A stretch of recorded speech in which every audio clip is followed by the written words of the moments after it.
नमस्कार आप सभी को। Good morning all of you. स्वागत है आप सभी का नारायण सर क्लासेस के इस नए वीडियो में। कक्षा 11 का जीव विज्ञान का अध्याय 1 बताया जा रहा है, जिसका 4 भाग हमने बता दिया है और आज जो है इस अध्याय का अंतिम भाग बताएंगे, भाग 5। पहला अध्याय जो है क्या, जीव जगत द लिविंग वर्ल्ड। जीव जगत द लिविंग वर्ल्ड। तो यहाँ पे जो है हमने 4 भाग बताया हुआ है। 4 भाग में हम लोगों ने जाना है कि जीव क्या होते हैं, सजीवों के लक्षण क्या होते हैं, जीवों में क्या भिन्नता होती है और जीवों का नामकरण कैसे किया जाता है। इसके साथ ही साथ हम लोग जान गए थे जीवों के वर्गीकरण के बारे में। समस्त जीवों को जो है कुछ वर्गों में रख कर के अध्ययन किया जाता है, जिसे टैक्सॉन कहा जाता है। 7 वर्ग हम लोग वहाँ पे जाने थे, जगत, संघ, वर्ग, गण, उसके बाद से वंश, जाति। इसके बारे में हम वहाँ पे जान लिए थे खूब अच्छे से। आज के टॉपिक में हम जो है जो भी बचा हुआ था इस लेसन में उसको जो है कंप्लीट कराएंगे। सबसे पहला टॉपिक आएगा क्या, जैव विविधता। यहाँ पे हम जानेंगे जैव विविधता। इसको कहा जाएगा बायो डाइवर्सिटी। डाइवर्सिटी, बायोडाइवर्सिटी ये है क्या, बायोडाइवर्सिटी है क्या, यानी कि जैव विविधता है क्या। तो ये जो जैव है जिसका अर्थ होता है जीवित से, किससे, तो जीवित से, और विविधता है इसका अर्थ होता है अनेक प्रकार, विविध प्रकार। विविधता का अर्थ होता है अनेक प्रकार, अनेक प्रकार, यानी कि विविध प्रकार, विविध प्रकार।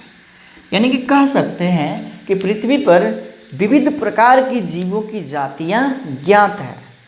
यानी कि पृथ्वी पर पाए जाने वाले या खोजे गए समस्त जीवों की जातियों की संख्या ही, जीवों की संख्या नहीं, जीवों की जातियों की संख्या ही क्या है, जैव विविधता है। पृथ्वी पर पाए जाने वाले समस्त जीवों की जातियों की संख्या ही क्या है, तो जैव विविधता है। इसको लिख सकते हैं, पृथ्वी पर पाए जाने वाले, पृथ्वी पर पाए जाने वाले समस्त जीवों, समस्त जीवों या खोजे गए जीवों, खोजे गए जीवों की जातियों की संख्या ही, जातियों की संख्या ही क्या है, जैव विविधता है। जितने भी जीव पृथ्वी पर खोजे गए हैं उनकी जातियों की संख्या, एक जाति में बहुत से जीव आएंगे। जैसे कि ले लेते हैं हम मनुष्य का, या ले लेते हैं आम का, तो आम में बहुत सारी जातियाँ। एक जो है ये क्या है, तो हम जाति बना लिए, क्या है, तो आम। आम इसमें जो है दशहरी भी होगा, लंगड़ा भी होगा, लंगड़ा भी होगा, कपूरी भी होगा, कपूरी भी होगा। तो कहने का मतलब है कि जितने भी ये सभी क्या है, अलग अलग जातियां हैं ना। दशहरी, लंगड़ा किसकी जातियां हैं, आम की जातियां हैं। इन सभी में भिन्नता है। तो कहने का ये मतलब है कि दशहरी में जितने भी आम होंगे एक जैसे होंगे, कर्पूरी में जितने भी होंगे एक जैसे होंगे, लेकिन दशहरी जो है कपूरी से भिन्न होगा। तो इन्हीं जातियों की संख्या को ही क्या कहेंगे, जैव विविधता कहेंगे। यानी कि पृथ्वी पर पाए जाने वाले समस्त जीवों या खोजे गए जीवों की जातियों की संख्या को ही कहते हैं क्या, तो जैव विविधता, यानी कि बायोडाइवर्सिटी, बायोडाइवर्सिटी। उसी प्रकार से क्या है, तो बाघ की जाति है। मान लेते हैं कि बाघ की जाति है, जैसे कि बाघ हो गया, शेर हो गया, या आम, अमरूद, ये सभी क्या है, तो एक जाति का नाम है, उसमें बहुत सारे सदस्य रहते हैं। इन जातियों को ही हम, जातियों की संख्या को ही क्या कहेंगे, जैव विविधता कहेंगे। और आपको बताया गया है कि पृथ्वी पर जीवों की कितनी जातियां ज्ञात हैं, 1.7 से 1.8 मिलियन, इतनी मिलियन जातियों की संख्या ज्ञात है। पृथ्वी पर जितनी भी जीवों की जातियां हैं वो कितनी है, तो 1.7 से 1.8 मिलियन जातियां खोजी गई हैं। इनमें से जो है 70%, लगभग में 70% क्या है, तो जंतु है। 70% क्या है, तो जंतुओं की जातियां हैं। उसके बाद से 22%, 22% क्या है, तो पौधों की जातियां हैं। और 8% जो है किसकी जातियां हैं, तो सूक्ष्म जीवों की। यानी कि 70% जातियां जंतुओं की है, 22% जातियां पौधों की है। किसमें से, 1.7 टू 1.8 मिलियन जातियों में से। और 8% जातियां जो है सूक्ष्म जीवों की है, सूक्ष्म जीवों की। केवल हम जंतु का यहाँ पे लेते हैं तो जंतु में 70% में 70%, 70 में 70% जो है जातियाँ कीटों की है, यानी कि कीड़े मकोड़ों की है, कीटों की है। इन कीटों को एक संघ में रखा गया है, जैसे कि कुल 11 संघ है, बताया गया इससे पीछे प्रीवियस जो है वीडियो में 11 संघ है। और 11 संघ में एक संघ आता है संघ आर्थ्रोपोडा, और आर्थ्रोपोडा किसका संघ है, कीटों का, जिसमें बहुत अधिक जीव आते हैं, बहुत अधिक जीवों की जातियां आती हैं। और आर्थ्रोपोडा क्या है, तो पृथ्वी पर सबसे बड़ा जंतुओं का संघ है। सबसे बड़ा जंतुओं का संघ क्या है, आर्थ्रोपोडा है। क्यों, क्योंकि इसमें जो है 70% कीट आते हैं, यानी कि कीड़े मकोड़े को रखा गया है। बात कर लेते हैं कि यदि 1.7 टू 1.8 मिलियन को हम 1000 माने, 1000 जातियां माने, तो इसका 70% हो जाएगा 700 जातियां किसका है, जंतु का है। इसका 22% यानी कि 220 जातियां किसकी है, तो यह जो है पौधों की है। 8% यानी कि कह सकते हैं 80, कितनी, तो 80 जातियां किसकी है, तो सूक्ष्म जीवों की है। 700 का 70% कितना होता है, 700 का 70% होता है कितना, तो 490। तो 490 किसके हैं, कीटों की जातियां। सबसे अधिक कीटे ही हैं। अब इसमें बच जाएंगे कितने, 490 निकल गया तो 210 बचेंगे ना। तो 210 क्या है, तो जंतु है, अन्य जंतु है, जिसमें मनुष्य भी आते हैं। अन्य जंतु कितने हैं, तो 210 जातियां हैं। तो क्या है, 210 भी कम है, 220 भी कम है, यानी कि सबसे अधिक किसकी जातियां हैं, तो कीटों की जातियां हैं, जिसको कहा जाएगा आर्थ्रोपोडा। तो कहने का यही मतलब है कि पृथ्वी पर जितने भी जीव हैं खोजे गए हैं, उनकी जातियों की संख्या ही कहा जाएगा जैव विविधता, यानी कि बायोडाइवर्सिटी। तो लिखिएगा यहाँ पे क्या, तो पृथ्वी पर सबसे ज़्यादा, एक मिनट यहाँ से लिखिएगा, जैव विविधता हेडिंग बनाइएगा और इसमें लिखिए जैव विविधता दो शब्दों जैव और विविधता से मिलकर बना है। जैव विविधता शब्द का अर्थ पृथ्वी पर पाए जाने वाले विविध प्रकार के जीवों की जातियों की संख्या से है, जो कि 1.7 से 1.8 मिलियन है। 1.7 से 1.8 मिलियन है। फिर पैराग्राफ चेंज करके लिखिएगा, विश्व में पाई जाने वाली 70% से अधिक जीवों की जातियां जंतुओं की हैं, जबकि पौधों की लगभग 22% जातियां ज्ञात हैं। पौधों की लगभग 22% जातियां ज्ञात की जा चुकी हैं। जंतुओं में कुल जातियों का लगभग 70% कीड़े मकोड़े हैं। 70% क्या है, तो कीड़े मकोड़े हैं, जिन्हें आर्थ्रोपोडा संघ में रखा गया है। फिर अब आगे बढ़ जाते हैं। अब यहाँ पे क्वेश्चन आता है कि भारत में जैव विविधता कितनी है, भारत में जैव विविधता कितनी है। अब यहाँ पे क्वेश्चन आता है भारत में जैव विविधता, भारत में जैव विविधता।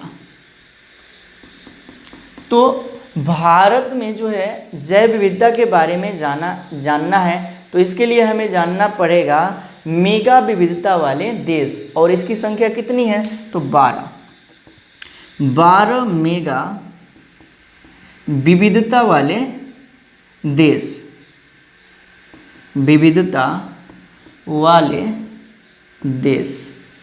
और मेगा विविधता वाले देश क्या है, तो ऐसे देश जिसमें सबसे अधिक जीवों की जातियां ज्ञात हो, ऐसे देश जिसमें सबसे अधिक जीवों की जातियां ज्ञात हो। और भारत भी क्या है, एक मेगा विविधता वाला देश है, इन्हीं में से 12 में से, क्योंकि भारत में भी बहुत सारे जीवों की जातियां है, तो इसलिए भारत भी क्या है, तो एक मेगा विविधता वाला देश है। और कुल विश्व में कितने देश हैं मेगा विविधता वाले, तो 12 देश हैं। तो 12 मेगा विविधता वाले देशों में से भारत भी एक क्या है, मेगा विविधता वाला देश है। तो आगे से लिखिएगा, भारत विश्व में 12 मेगा विविधता वाले देशों में से एक है। भारतवर्ष में लगभग 45,000 पौधों की प्रजातियां, जबकि जंतुओं की संख्या इनकी दुगुनी है। क्या मतलब कि 45,000 पौधों की जातियां ज्ञात हैं, तो इसका डबल जंतुओं का है, 2 गुना, यानी कि दुगुना जंतुओं की जातियां ज्ञात है, यानी कि 90,000 जो है क्या है, जंतुओं की जातियां ज्ञात हैं। कहाँ पे, तो भारत में। अब देखिए, अब अगर हमें किसी जीव को पढ़ना है, किसी भी जीव के बारे में, यदि हमें किसी भी जीव के बारे में पढ़ना है तो हम क्या करेंगे, कोई भी जीव है, जितने भी सारे इतने बताए गए 1.7 टू 1.8 मिलियन जीवों की जातियाँ, और उसमें से किसी भी जीव के बारे में अध्ययन करना होगा तो हम क्या करेंगे, तो कुछ ऐसे संस्थान इसके लिए बनाए गए हैं, कुछ ऐसे सामग्रियां जो है उपलब्ध कराई गई हैं, जिनका प्रयोग करके हम उन जीवों का अध्ययन कर सकते हैं। कुछ ऐसे संस्थान हैं, कुछ ऐसी सामग्रियां हैं जिसका प्रयोग करके जीवों का अध्ययन कर सकते हैं। कोई भी जीव का हम यहाँ पे अध्ययन कर सकते हैं। आखिर में ये कौन कौन से संस्थान हैं या सामग्रियां हैं, उसका हमें यहाँ पे अध्ययन करना है। यानी कि हम लिखेंगे क्या, जीवों के अध्ययन के लिए साधन, जीवों के अध्ययन के लिए साधन, अध्ययन के लिए साधन।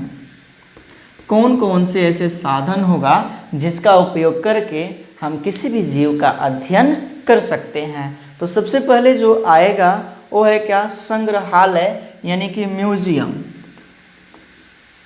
संग्रहालय, इसे कहेंगे म्यूजियम, संग्रहालय यानी कि म्यूजियम। ये है क्या, तो एक ऐसा संस्थान जहाँ किसी भी जीव को मृत करके रखा जाता है, किसी भी जीव को मृत करके रखा जाता है, उसी को कहा जाता है संग्रहालय यानी कि म्यूजियम। अब उस जीव को मृत करके रखा जाता है तो कोई भी, चाहे स्टूडेंट हो या साइंटिस्ट हो, जो है उसका अध्ययन कर सकते हैं। तो कहने का ये मतलब है कि जीवों को मृत करके रखने वाला स्थान कौन सा है, तो संग्रहालय। यहाँ पे जीवित जीव नहीं आते हैं, बात याद रखनी है, क्योंकि ये क्वेश्चन आते हैं कि निम्न में से कौन सा है जहाँ पे जीवित जीवों को रखा जाता है या मृत जीवों को रखा जाता है। जीवित जीवों के बारे में आगे वर्णन करेंगे कि कहाँ पे जो है जीवित जीवों को रखा जाता है। ये बात यहाँ पे नोट कर लीजिए कि मृत जीवों को क्या किया जाता है कि जार में या बोतल में जो है उचित माध्यम में रख करके, ताकि वो सड़े ना, उचित माध्यम बना करके उसमें रख दिया जाता है और वो कई वर्ष तक वैसे ही रहता है और उसका अध्ययन किया जाता है मृत अवस्था में। और वो स्थान कौन सा है? तो संग्रहालय है, यानी कि म्यूजियम है। जैसे कि जार के डिब्बे जार हो गए या डिब्बे हो गए। कीड़ों को जो है, कीट को डिब्बों में रखा जाता है, और जो बड़े जीव होते हैं जैसे कि पक्षी, उनको जो है जार में एक उचित माध्यम विलयन बना करके, ताकि वो सड़े न, रखा जाता है। तो लिखिएगा संग्रहालय हेडिंग डालिएगा, म्यूजियम, और इसमें लिखिए संग्रहालय में अध्ययन के लिए परिरक्षित पौधों तथा प्राणियों के नमूने होते हैं। पौधे तथा प्राणियों के नमूनों को सुखाकर परिरक्षित करते हैं। कीटों को एकत्र करके मारने के बाद डिब्बों में पिन लगाकर रखते हैं। बड़े प्राणियों जैसे पक्षियों तथा स्तनधारियों को प्रायः परिरक्षित घोल में डालकर जारों में भर लिया जाता है। संग्रहालय में प्राणियों के कंकाल भी रखे जाते हैं, यानी कि प्राणियों के कंकाल भी संग्रहालय में रखे जाते हैं। संग्रहालय प्रायः शैक्षिक संस्थानों जैसे कि विद्यालयों तथा कॉलेजों में स्थापित किए जाते हैं। जितने भी शैक्षिक संस्थान हैं वहीं पे संग्रहालय रहते हैं। शैक्षिक संस्थान जैसे कि विद्यालय हो गया, कॉलेज हो गया। अब जो है प्रमुख संग्रहालयों के नाम, प्रमुख संग्रहालयों के नाम तो लिखिएगा। पहला नेचुरल हिस्ट्री म्यूजियम, कहाँ है? तो लंदन में है। पहला नेचुरल हिस्ट्री म्यूजियम, ये कहाँ पे है? तो लंदन में है। उसके बाद से दूसरा है क्या? Natural museum of natural history, natural museum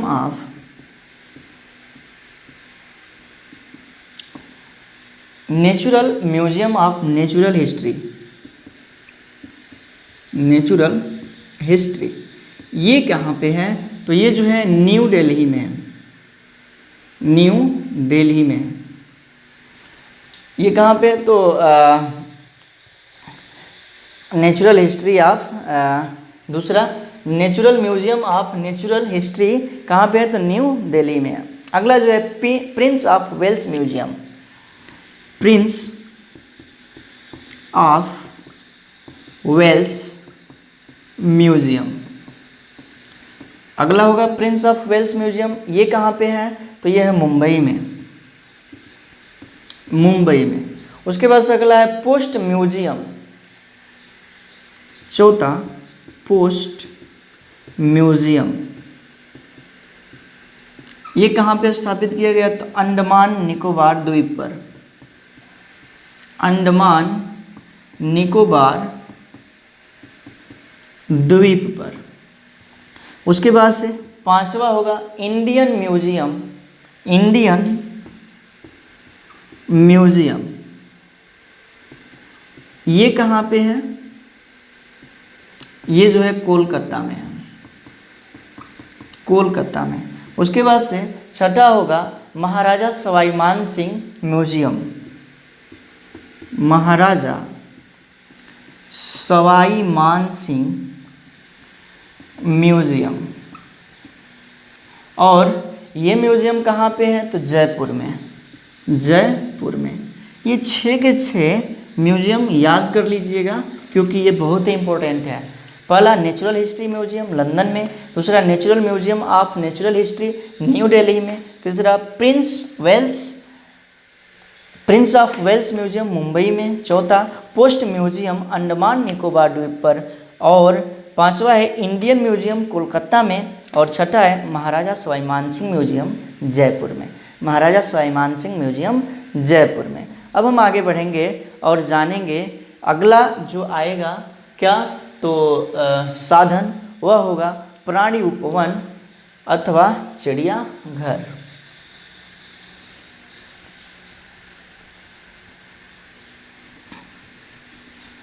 अगला है प्राणी उपवन अथवा चिड़ियाघर। दूसरा प्राणी उपवन, इसको कहा जाएगा, अथवा चिड़ियाघर इसी को कहते हैं, चिड़ियाघर। और इसी को इंग्लिश में कहते हैं जू। ये है क्या? तो एक ऐसा स्थान जहाँ पे जीवित जीवों को संरक्षित किया जाता है, जीवित जीवों को जहाँ पे रखा जाता है, उनकी प्राकृतिक आवास बना करके। ऐसा स्थान जहाँ पे जीवित जीवों को उनका प्राकृतिक आवास, जैसे कि वो जहाँ पे जिस आवास में रहते हैं वैसा ही आवास बना करके रखा जाता है, उसे ही कहा जाता है प्राणी उपवन, यानी कि चिड़ियाघर, या कहा जाए तो जू। यानी कि इनका जो प्राकृतिक आवासीय होता है, जैसे कि जंगल, जितने भी वाइल्ड एनिमल होते हैं वो जंगलों में रहते हैं और वो प्राकृतिक आवास होता है। इसी को जो है प्राकृतिक आवास बना दिया जाता है किसमें? जू में, यानी कि चिड़ियाघर में। और वहाँ पे उस जीवों को संरक्षित किया जाता है, उसकी देखरेख किया जाता है, उसके आहार, उसकी प्रकृति व्यवहार के बारे में अध्ययन किया जाता है। ये चिड़ियाघर जो है मनोरंजन के लिए नहीं है कि वहाँ पे गए और जीवों को देखे और मनोरंजन किए, ऐसा बात नहीं है। यदि हम चिड़ियाघर में जाते हैं तो उस जीव का अध्ययन करेंगे, उसकी प्रकृति कैसे है, उसका व्यवहार क्या है, क्या खान पान है उसका, ये जो है हम उसका अध्ययन करने के लिए चिड़ियाघर जाते हैं, मनोरंजन करने के लिए चिड़ियाघर नहीं जाते हैं। तो यही है क्या? चिड़ियाघर। यहाँ पे जीवित जीवों को रखा जाता है। और वही म्यूजियम बताया गया, वहाँ पे मृत जीवों को रखा जाता है। तो जीवित जीव कहाँ पे हैं? जू में। और म्यूजियम में क्या होंगे? मृत जीव। तो लिखिएगा, हेडिंग बनाइएगा, प्राणी उपवन अथवा चिड़ियाघर। इसमें लिखिए, इन उपवनों में सामान्यतः वन आवासीय जीवित प्राणियों को रखा जाता है, यानी कि वन से ला करके प्राणियों को रखा जाता है। इनसे हमें वन्य जीवों यानी कि वाइल्ड लाइफ की मानव की देख रेख में आहार, प्रकृति तथा व्यवहार को सीखने का अवसर प्राप्त होता है। मतलब कि इनकी क्या प्रकृति है, व्यवहार है, मनुष्य को सीखने का अवसर प्राप्त होता है। फिर लिखिए, चिड़ियाघर में सभी प्राणियों को उनके प्राकृतिक आवास वाली परिस्थितियों में रखने का प्रयास किया जाता है। वही बात कि जंगल में जिस तरह के आवास में है उसी तरह का आवास यहाँ पे बनाया जाएगा प्राणी उपवन में, वैसे ही बनाने का प्रयास किया जाता है और उसी आवास में ये जीव रहते हैं। जैसे कि बाघ को रखना हो तो बाघ जैसा आवास बनाना होगा, उसी तरह से अन्य जंतु है। तो ये बातें हैं इसमें प्राणी उपवन अथवा चिड़ियाघर में। अगला जो है हम जानेंगे कुंजी अथवा चाबी। तीसरा आएगा कुंजी अथवा चाबी। कुंजी अथवा चाबी, इसी को इंग्लिश में कहेंगे की। ये है क्या? कुंजी अथवा चाबी है क्या? तो किसी भी ऑर्गेनिज्म के बारे में जानकारी के लिए यह जो कुंजी या चाबी है बहुत सहायता करता है। यह जो ऑर्गेनिज्म की समानताओं और असमानताओं को बताता है और इसके आधार पर उन प्राणियों का, उन ऑर्गेनिज्म का अध्ययन किया जाता है, उसके बारे में जानकारी इकट्ठा किया जाता है। किसके बारे में? किसके द्वारा? तो कुंजी या चाबी के द्वारा, यानी कि की के द्वारा। इसमें दो तथ्य आते हैं, एक हाँ और दूसरा ना वाला। एक हाँ आता है और दूसरा नहीं वाला। मतलब कि कौन से लक्षण इसमें समानता दर्शाते हैं और कौन से लक्षण जो है समानता नहीं दर्शाते हैं। मान लेते हैं कि हमें एक जीव मिला, कोई भी एक जीव मिला और उसका हमें अध्ययन करना है, अध्ययन करना है। तो सबसे पहले हम जानेंगे कि वह जीव का स्किन कैसा है, त्वचा कैसा है, त्वचा कैसा है।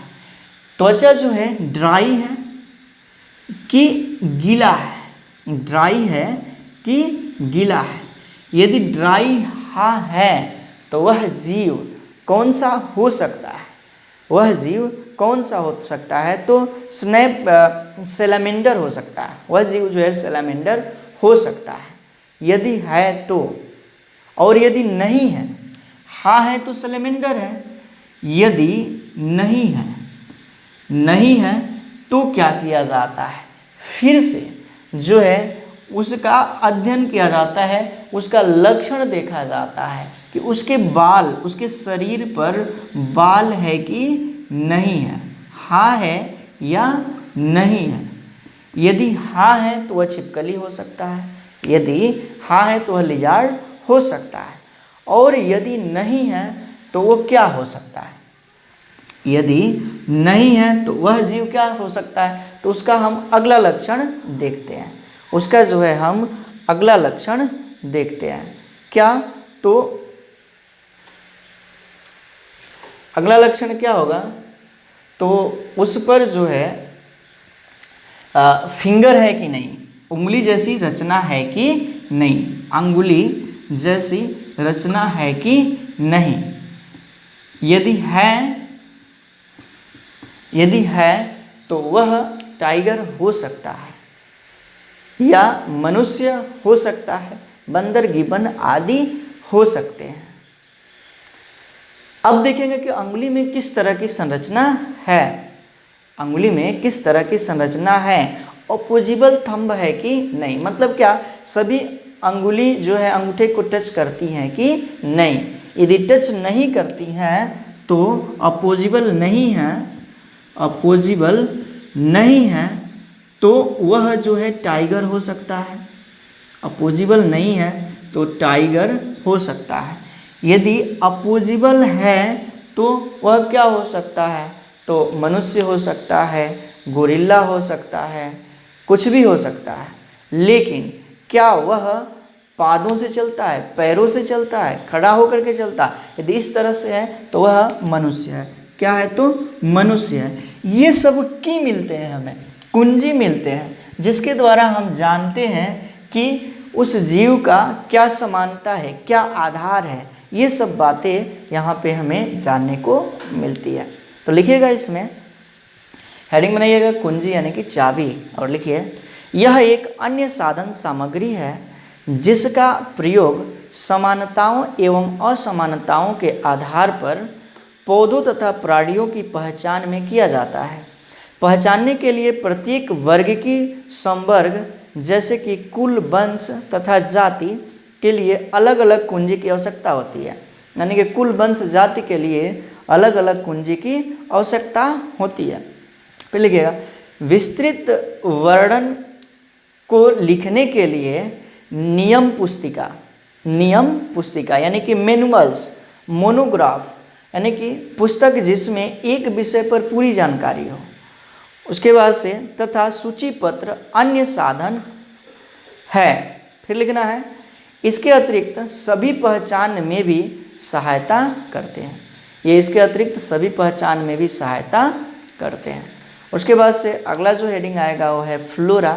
फ्लोरा है क्या, तो फ्लोरा एक विभिन्न क्षेत्र का ऐसा पुस्तक जो विभिन्न क्षेत्र का या विशेष वर्ग का, चाहे कुल हो या वर्ग हो या वंश हो, उसके बारे में जो है अध्ययन बताता है, पौधों का या प्राणियों का, उसके आवास या उसके प्रकृति आदि के बारे में किसी एक क्षेत्र का बताता है। क्या, तो फ्लोरा।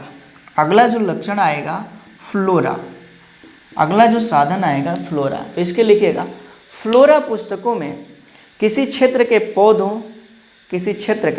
पौधों तथा उनके वास स्थानों के विषय में जानकारी देता है।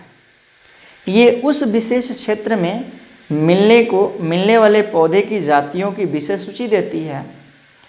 नियम पुस्तिका से उस क्षेत्र में पाए जाने वाली जातियों को पहचानने में सहायता मिलती है। यानी कि नियम पुस्तिका क्या करती है, तो उस क्षेत्र में जो जाति पाई जाती हैं उसके बारे में जानने के लिए सहायता प्रदान करती है। उसके बाद से एक शब्द आया था मोनोग्राफ। तो मोनोग्राफ का क्या कार्य है, तो किसी भी टैक्सोन की जानकारी देता है, चाहे वो जगत हो जाए या संघ हो जाए या वर्ग हो जाए या गण हो जाए या जाति या वंश, कोई भी है, तो किसी एक टैक्सोन की जानकारी जो देता है उसे कहा जाता है मोनोग्राफ। यानी कि लिखेंगे किसी भी टैक्सोन की जानकारी देता है, किसी भी टैक्सोन की जानकारी देता है। तो यहाँ पे जो है हमने पहला लेसन फिनिश कर लिया है। अब जो है आगे हम लेसन 8 बताएंगे, क्योंकि सभी प्रकार के चैप्टर में कोशिका से संबंधित बातें आएंगी, तो इसलिए सबसे पहले हम लेसन 8 को पढ़ लेंगे और उसके बाद से जो है लेसन 2, 3 करते हुए आगे बढ़ेंगे। तो मिलते हैं अगले वीडियो में एक नए अध्याय के साथ। अभी तक आपने हमारे चैनल को सब्सक्राइब नहीं किया तो चैनल को सब्सक्राइब कीजिए, बेल आइकन को प्रेस कर दीजिए और वीडियो को अपने मित्रों में शेयर कीजिएगा, क्योंकि यहाँ पे जो है केमिस्ट्री और बायोलॉजी का संपूर्ण सिलेबस, NCERT सिलेबस, चाहे आप किसी भी स्टेट में रहते हों, हिंदी में कंप्लीट कराया जाएगा और उसी के क्रम में हम अग्रसर हैं। मिलते हैं अगले वीडियो में, तब तक के लिए आप सभी को धन्यवाद। जय हिंद।